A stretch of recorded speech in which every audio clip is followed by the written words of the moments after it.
आचार्य प्रशांत जी की पुस्तक काम वासना के 8वें अध्याय की। और उसका शीर्षक ही अपने आप में सब कुछ कह देता है हमें। हाँ, शीर्षक है कामनाग्रस्त मन जगत में कामुकता ही देखेगा। चलिए एक कल्पना करते हैं। मान लीजिए कि किसी इंसान की आंखों पर ना एक गहरे लाल रंग का चश्मा लगा दिया गया है। बहुत ही गहरा लाल रंग। अब उस इंसान को एक बहुत ही खूबसूरत, कह सकते हैं 100 अलग अलग रंगों से बनी एक विशाल पेंटिंग के सामने खड़ा कर दिया जाए। ठीक है। उस पेंटिंग में नीला आसमान भी है, हरे पेड़ भी हैं, पीला सूरज भी है, लेकिन उस चश्मे से देखने पर क्या होगा? जाहिर सी बात है, उसे सब कुछ बस लाल ही दिखेगा। बिल्कुल, सब कुछ बस लाल ही दिखेगा। अब कोई उस नीले आसमान की कितनी भी तारीफ कर ले, वो मानेगा ही नहीं। हाँ, क्योंकि चश्मा पहनने वाले के लिए तो वो लाल ही है। मतलब यहाँ समस्या उस विशाल पेंटिंग की नहीं है, समस्या उस लाल रंग के चश्मे की है जो उसने पहना हुआ है।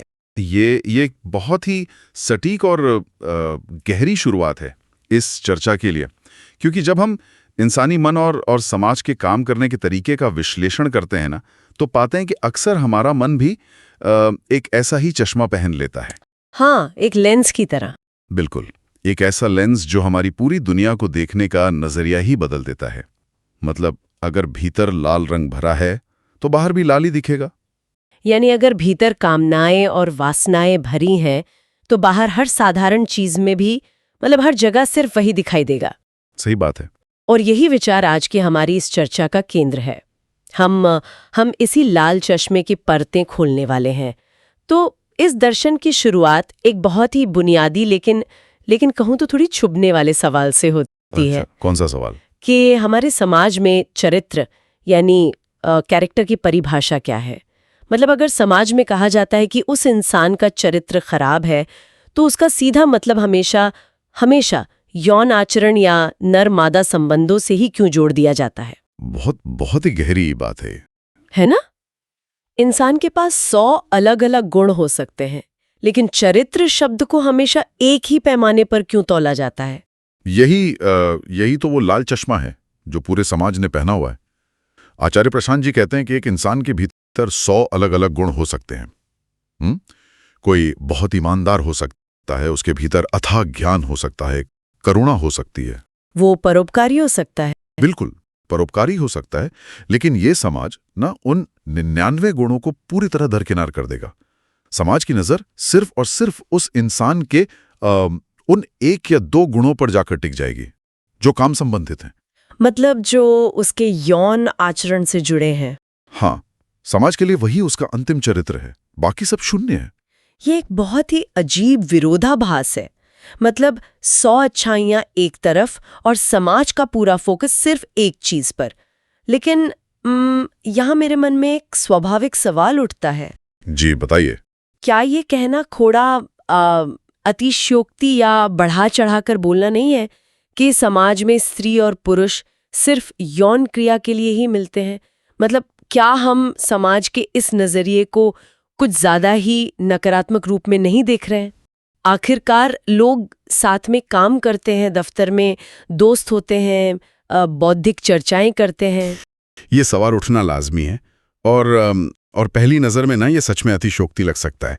लेकिन आचार्य प्रशांत जी कहते हैं कि इसे सतही तौर पर नहीं देखना है, हमें इसकी गहराई में जाकर समझना होगा। मतलब और गहराई में? हाँ, क्योंकि समाज और मन में कोई भेद नहीं है।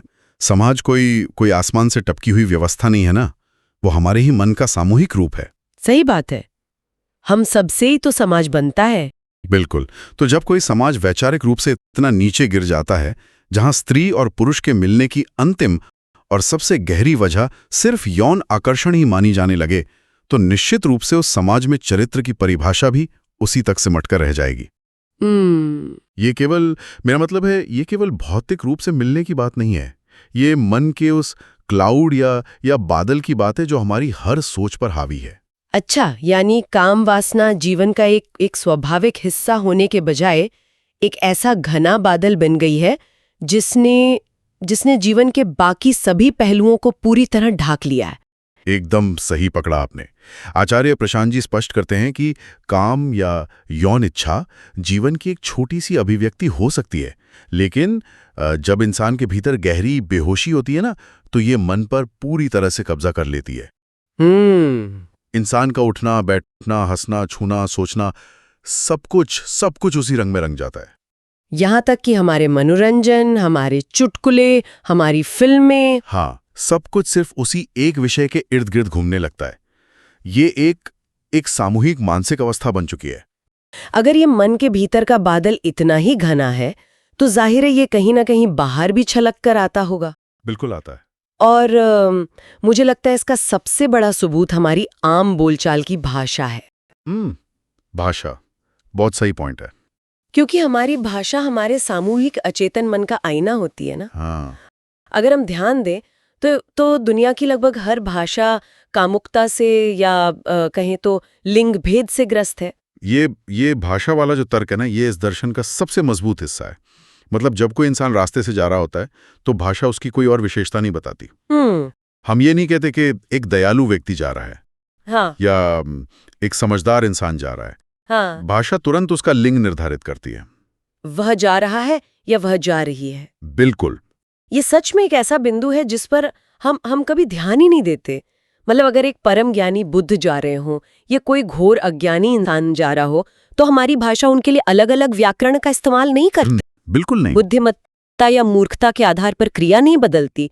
लेकिन जैसे ही बात एक पुरुष या एक स्त्री की आती है, तो हमारे शब्द तुरंत बदल जाते हैं।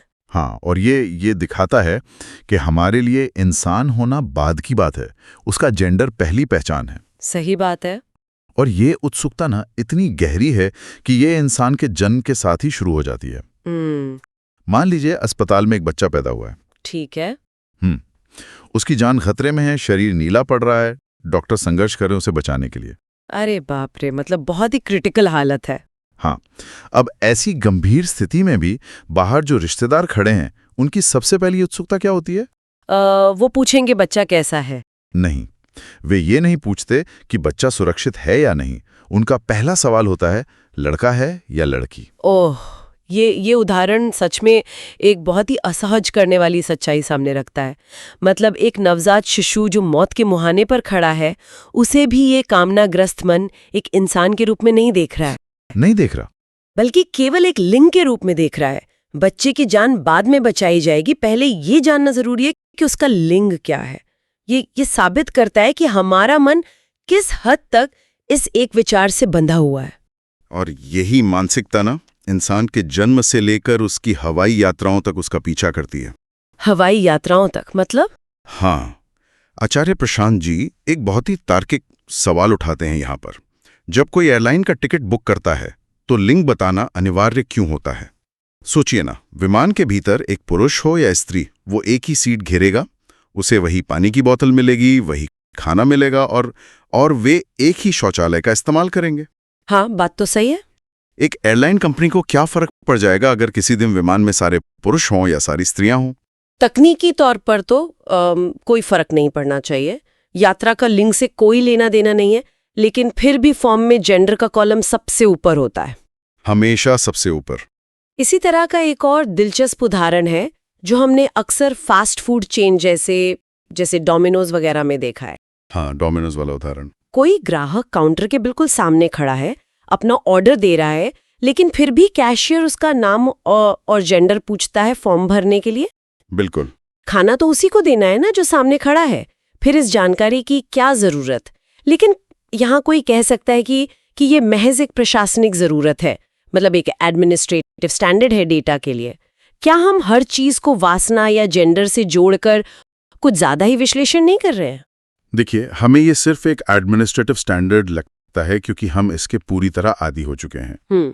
लेकिन आचार्य प्रशांत जी कहते हैं कि बार बार हर जगह ये पूछना कि तुम्हारा लिंग क्या है, दरअसल एक फूहड़ उत्सुकता है। फूहड़ उत्सुकता? ये कोई प्रशासनिक मजबूरी नहीं है, ये उस समाज की व्यवस्था है जिसका मन इस कदर कामनाग्रस्त है कि उसे हर इंसान सबसे पहले एक नर या मादा के रूप में ही दिखाई देता है। क्या सच में हमारी सबसे विशिष्ट पहचान हमारा लिंग ही रह गई है? जवाब है हाँ। क्योंकि वही बात आ गई ना, लाल चश्मा पहनने वाले को हर चीज लाल ही दिखेगी। ये बात सच में सोचने पर मजबूर करती है कि हमने पूरी दुनिया को सिर्फ दो खानों में बांट दिया है। लेकिन यहाँ एक बहुत ही बुनियादी दार्शनिक सवाल भी खड़ा होता है। जी। अगर ये उत्सुकता इतनी ही गहरी है तो ये उत्पन्न कहाँ से होती है? मतलब अक्सर दर्शन और समाज शास्त्र में काम वासना को सीधे तौर पर शरीर और इंद्रियों से जोड़ दिया जाता है ना। हाँ, आम धारणा तो यही है। तो क्या ये हमारे शरीर की, हमारे हार्मोन्स की गलती नहीं है? जब हम वासना की बात करते हैं तो क्या वो मुख्य रूप से एक शारीरिक प्रक्रिया नहीं है? ये एक बहुत ही आम और सदियों पुरानी धारणा है, लेकिन आचार्य प्रशांत जी इसे पूरी तरह से पलट देते हैं। अच्छा, कैसे? वो कहते हैं कि शरीर के पास अपनी कोई चेतना, अपनी कोई इंटेलिजेंस नहीं होती। शरीर केवल व्यक्त करने का, एक्सप्रेस करने का एक साधन है। वासना शरीर से नहीं उठती, सब कुछ मन से ही संचालित होता है। इस तर्क को थोड़ा और गहराई से समझना होगा मुझे। मतलब अगर हम सच्चाई, ईमानदारी या पवित्रता जैसे गुणों की बात करें तो हम मान सकते हैं कि वे मानसिक हैं। ठीक है। लेकिन वासना, जब कोई स्पर्श होता है तो शारीरिक उत्तेजना तो शरीर के स्तर पर ही होती है ना। इंद्रियां बाहरी दुनिया से जानकारी लेती हैं और शरीर प्रतिक्रिया करता है। इसमें मन को ही एकमात्र संचालक कैसे माना जा सकता है? इसे ऐसे समझिए कि स्पर्श तो महज एक भौतिक घटना है, दो सतहों का टकराना, बस। उस स्पर्श में अर्थ कौन भरता है, उसमें उत्तेजना, भावना या वासना कौन डालता है? वो मन ही है। अच्छा। आचार्य प्रशांत जी बहुत खूबी से समझाते हैं कि अगर इंद्रियों को बाहर से कोई स्पर्श न भी मिले, तब भी एक इंसान सिर्फ अपनी अपनी कल्पना के बल पर बंद कमरे में बैठे बैठे मानसिक और शारीरिक रूप से उत्तेजित हो सकता है। हाँ, बिना किसी बाहरी इनपुट के। बिना किसी बाहरी इनपुट के शरीर प्रतिक्रिया दे रहा है। ये क्या साबित करता है? ये साबित करता है कि ट्रिगर शरीर में नहीं, मन में है। ये एक बहुत ही शक्तिशाली तर्क है। मतलब शरीर महज एक स्क्रीन है जिस पर फिल्म मन की चल रही है। अगर प्रोजेक्टर, जो कि मन है, वो बंद है तो स्क्रीन यानी शरीर पर कुछ नहीं दिखेगा। बिल्कुल सही, बहुत अच्छा रूपक दिया आपने। और इसी बात को गहराई देने के लिए दर्शन में एक बहुत ही सुंदर रूपक दिया जाता है। कौवा भी वहीं बैठा है और हंसा भी वहीं बैठा है। इसका क्या अर्थ हुआ? इसका अर्थ है कि अनुभव के दायरे में आने वाली हर चीज मानसिक है। मन ही कौवा है जो गंदगी की तरफ आकर्षित होता है, और मन ही हंस है जो मोती चुगता है। मन के अलावा किसी और चीज की कोई सत्ता ही नहीं है। सच्चाई हो, पवित्रता हो या फिर वासना हो, ये सब कुछ उसी एक मन से उपजता है। हम काम वासना को शरीर के खाते में डालकर ना मन को बरी नहीं कर सकते। इस दृष्टिकोण से देखें तो पूरी तस्वीर ही बदल जाती है। अगर सब कुछ एक ही मन से आ रहा है तो इसका सीधा सा मतलब ये हुआ कि जो मन हमारे रोजमर्रा के दफ्तर के फैसले लेता है, जो बाजार में सब्जी खरीदता है, वही मन प्रेम और वासना के मामले में भी काम कर रहा है। 100%। मतलब कोई अलग से रोमांटिक मन नहीं होता। बिल्कुल नहीं होता। आचार्य प्रशांत जी इस बिंदु पर बहुत जोर देते हैं कि लिबिडो या काम प्रवृत्ति का अर्थ केवल यौन इच्छा नहीं है, ये दरअसल जीवन ऊर्जा है। जीवन ऊर्जा? हाँ, जीवन ऊर्जा कोई ऐसी चीज नहीं है जिसे आप अलग अलग खानों में बांट सकें कि भाई सुबह 9 से 5 बजे तक मैं दफ्तर वाला मन इस्तेमाल करूंगा और शाम को प्रेम वाला। हाँ, मन तो एक ही है। जो इंसान अपनी रोजमर्रा के जीवन में बात बात में बेईमान है, वो अचानक से किसी के प्रति प्रेम में ईमानदार कैसे हो सकता है? सही बात है। जिस मन की बुनियादी संरचना ही धोखे और लालच पर टिकी है, वो मन प्यार के नाम पर भी सिर्फ सौदा ही करेगा। ये एक बहुत ही कड़वा आईना है जो ये दर्शन हमें दिखाता है। और इसी बात को पूरी तरह से स्पष्ट करने के लिए जो शॉपिंग मॉल का उदाहरण सामने आता है ना, वो शायद इस पूरी चर्चा का सबसे बड़ा और कहूँ तो अचूक खुलासा है। अरे वो उदाहरण तो इस पूरे विश्लेषण का केंद्र बिंदु है। हाँ। आचार्य प्रशांत जी कहते हैं कि जब कोई आम इंसान किसी शॉपिंग मॉल में कपड़े खरीदने जाता है तो उसका मन मुख्य रूप से 4 शर्तें रखता है। अच्छा, वो 4 शर्तें कौन सी हैं? पहली शर्त, कपड़ा आंखों को अच्छा लगे, आकर्षक हो। लुभावना होना चाहिए। दूसरी शर्त, छूने में मस्त हो, मुलायम हो। ठीक है। तीसरी शर्त, पहनने पर शरीर को सुख दे, आरामदायक हो। और चौथी, जो इंसान के अहंकार के लिए सबसे जरूरी है, वो क्या है? कि जब दूसरे लोग उस कपड़े को देखें ना तो उन्हें लगे कि ये बहुत महंगा है, उसका शो ऑफ वैल्यू ऊंचा होना चाहिए। ये तो हम सभी का आम अनुभव है। मतलब हम ब्रांड्स के नाम और लोगो इसीलिए तो दिखाते हैं ताकि समाज को हमारी क्रय शक्ति का पता चले। लेकिन इसका प्यार और वासना से क्या संबंध है? संबंध बिल्कुल सीधा है। आचार्य प्रशांत जी कहते हैं कि जरा ध्यान से देखिए, यही एक मन जो शॉपिंग मॉल में एक बेजान कपड़े के लिए ये 4 शर्तें रख रहा था, जब वो अपने लिए जीवन साथी या पार्टनर चुनने जाता है तो वो बिल्कुल यही 4 शर्तें वहां भी लगा देता है।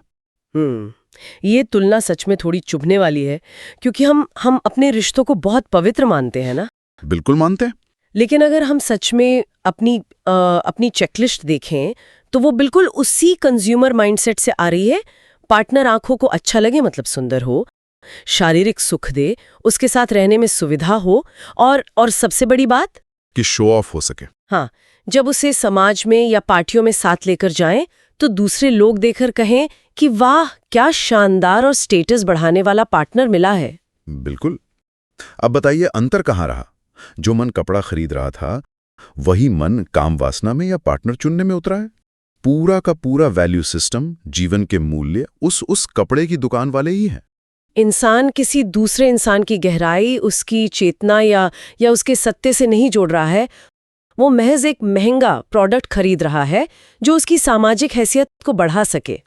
अगर इसे सीधे शब्दों में कहा जाए तो जिसे दुनिया का सबसे पवित्र एहसास प्यार कहा जाता है, वो असल में किसी सुपरमार्केट में सामान चुनने जैसा एक कंज्यूमर डिसीजन बनकर रह गया है।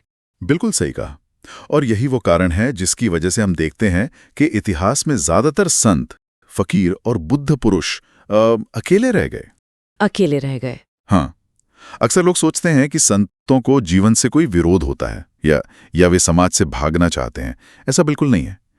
एक संत को किसी चीज से विरोध नहीं होता। असल कारण ये है कि एक आम इंसान के लिए एक संत या एक बुद्ध पुरुष से प्यार करना लगभग असंभव है। ये एक बहुत ही अलग नजरिया है, क्योंकि हम आम तौर पर तो यही मानते हैं कि संतों के पास तो सबसे ज्यादा लोग जाते हैं ना। फिर एक बुद्ध से प्यार करना असंभव क्यों है? क्योंकि आम इंसान का वैल्यू सिस्टम तो शॉपिंग मॉल वाला है ना। अरे हाँ। अब एक बुद्ध को उसी पैमाने पर कसकर देखिए। न तो बुद्ध आंखों को लुभाने वाले आकर्षक कपड़े पहनते हैं, न उनके पास कोई सामाजिक स्टेटस होता है। वे छूने में महंगे नहीं दिखते। कोई ब्रांड नहीं होता उनका समाज में कोई शो ऑफ या दिखावा नहीं होता। तो जो मन महंगी और चमकीली चीजें ढूंढने का आदी है, जो दूसरों को इम्प्रेस करने के लिए रिश्ते बनाता है, वो एक बुद्ध के साथ कैसे जुड़ पाएगा? यानी हमारे इस उपभोक्तावादी समाज में एक बुद्ध की कोई मार्केट वैल्यू नहीं होती? एकदम सही। आचार्य प्रशांत जी कहते हैं कि बुद्ध पुरुष सदा उपलब्ध होते हैं। वे ब्रह्म के समान हो जाते हैं। ब्रह्म वह है जो हमेशा मौजूद है, लेकिन वो किसी के अहंकार को सहलाने नहीं आएगा। आपको उसके पास जाना पड़ता है। बुद्ध किसी की पसंद नापसंद, आकर्षण विकर्षण के इस छोटे से खेल का हिस्सा नहीं बनते। समझ रही हूँ। जब तक कोई व्यक्ति एक सामान्य संसारी इंसान की बर्ताव करता है, तब तक लोग उसके साथ रह सकते हैं। लेकिन जैसे ही उसकी आंखें खुलने लगती हैं, जैसे ही वो बुद्धत्व की ओर बढ़ने लगता है, समाज उससे कटने लगता है। क्योंकि अब वो महंगा या आकर्षक लगना बंद हो गया है। हाँ, उस व्यक्ति ने शॉपिंग मॉल के नियम मानने से ही इनकार कर दिया है। तो अगर हम इस पूरी चर्चा के धागों को एक साथ जोड़ें, इन सारे डॉट्स को कनेक्ट करें, तो जो तस्वीर उभर कर सामने आती है वो बहुत ही स्पष्ट है। बिल्कुल स्पष्ट है। इस दर्शन ने ये पूरी तरह से साबित कर दिया है कि काम वासना हमारे जीवन का कोई अलग थलग या कोने में पड़ा हुआ हिस्सा नहीं है जिसे हम अपनी मर्जी से चालू या बंद कर सकते हैं। ये उसी लालची मन का विस्तार है जो शॉपिंग मॉल में कपड़े खरीदता है। बिल्कुल, ये वही मन है जो जन्म के समय नवजात शिशु की जान से ज्यादा उसके लिंग की फिक्र करता है। जो अपनी भाषा में इंसानियत से पहले जेंडर ढूंढता है, जो एयरलाइन के फॉर्म में भी लिंग का ठप्पा लगाना चाहता है, और जो दुनिया के हर इंसान को केवल नर और मादा के लाल चश्मे से देखता है। ये पूरी यात्रा हमें ये समझाती है कि समस्या बाहर की दुनिया में नहीं है, समस्या उस लेंस में है जिससे हम उस दुनिया को देख रहे हैं। एकदम सही। यह विश्लेषण वास्तव में हमारे अपने मन के काम करने के तरीके को उधेड़ कर रख देता है। हमने शुरुआत की थी एक लाल रंग के चश्मे से, और अब ये बिल्कुल साफ हो गया है कि जब तक चेतना पर वो वासना, उस फूहड़ उत्सुकता का चश्मा चढ़ा है, तब तक हर जगह, हर रिश्ते में और हर बातचीत में सिर्फ वही संकीर्णता दिखाई देगी। आचार्य प्रशांत जी की इस वैचारिक गहराई ने चरित्र, समाज, शरीर और मन की हमारी पूरी समझ को ही जड़ से हिला दिया है। और मैं कहूँगा कि ये वैचारिक भूकंप बहुत ज़रूरी भी है, क्योंकि जब तक ये समझ नहीं आएगा ना कि ये इंसानी मन किस तरह से समाज और अपनी ही वृत्तियों द्वारा प्रोग्राम हो चुका है, तब तक सही मायनों में आज़ादी संभव ही नहीं है। आज़ादी तो बहुत दूर की बात है। फिर बिना इस समझ के इंसान बस उसी एक विशाल शॉपिंग मॉल में एक दुकान से दूसरी दुकान तक, एक रिश्ते से दूसरे रिश्ते तक भटकता रहेगा, बस ये सोचकर कि शायद अगली दुकान में सच्ची खुशी मिल जाए। बहुत ही सटीक निष्कर्ष है ये। जीवन महज दुकानों के बीच भटकने का नाम तो नहीं हो सकता। ये चर्चा सच में कई सारे मिथकों को तोड़ती है और एक नए नजरिए से दुनिया को देखने की मांग करती है। बिल्कुल। और इसी के साथ इस चर्चा को समाप्त करते हुए ये विश्लेषण एक बहुत ही गहरा सवाल पीछे छोड़ जाता है। एक ऐसा सवाल जो सीधे तौर पर इस पूरी बातचीत के केंद्र से निकलता है। हमने देखा कि कैसे प्यार, रिश्ते, भाषा और यहाँ तक कि चरित्र की परिभाषा भी एक गहरे बेहोश मन की प्रोग्रामिंग का ही नतीजा है। तो एक बड़ा दार्शनिक सवाल उठता है, क्या कोई भी इंसान वाकई आज़ाद है? सोचने वाली बात है। अगली बार जब कोई ये दावा करे कि मुझे फलां व्यक्ति से बहुत गहरा प्यार हो गया है, तो क्या ये विचार नहीं आना चाहिए कि ये प्यार सच में सामने वाले इंसान के भीतर बैठे सत्य को हुआ है, या फिर ये बस उसी शॉपिंग मॉल में सबसे महंगा और चमकीला कपड़ा ढूंढने वाले उस लालची और कामनाग्रस्त मन का एक और उपभोक्तावादी फैसला है? ये चर्चा इसी सवाल के साथ एक खुला निमंत्रण छोड़ जाती है कि दुनिया को देखने से पहले उस चश्मे के रंग को पहचाना जाए जो आंखों पर चढ़ा हुआ है।